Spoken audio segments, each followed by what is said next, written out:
At Leeds' Kirkgate Market, there's only one big topic of conversation these days: inflation.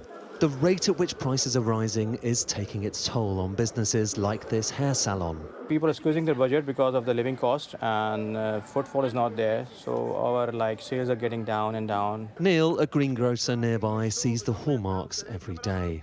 English peas, for instance, we've put them on today because it's the time of the year, but they're £5.50 a kilo, which is just ridiculous. We just had a lady then pass us the cherries and put them back down again because they're too expensive.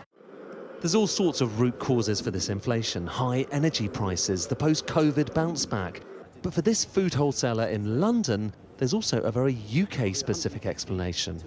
Brexit has made a major impact, which is really underplayed deliberately by our government, but it's continuing to have a marked effect on the cost.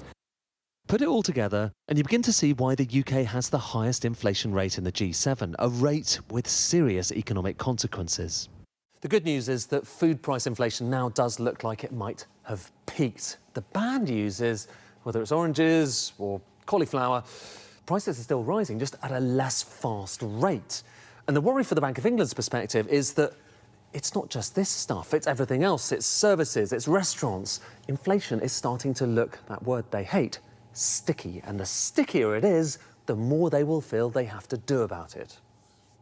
That spells higher interest rates. But even where they are right now, they're causing a real squeeze, with homeowners facing large increases in mortgage repayments. It's gone from 1,087, I think 1,709 the last letter I got, my payments. And the way it's going, I predict it could probably be up to 19, £2 within the way that I'm looking within the next 3 months.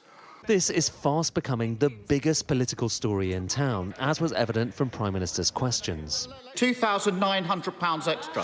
That's the cost to the average family of the Tory mortgage penalty.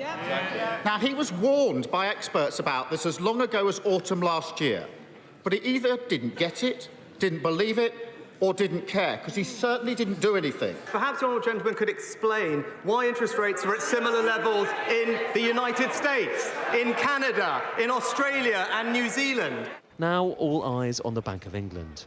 Once upon a time, people thought interest rates would peak at 4.5%. But with the bank widely accused of being behind the curve on inflation, markets expect hike after hike after hike. Ed Conway, Sky News.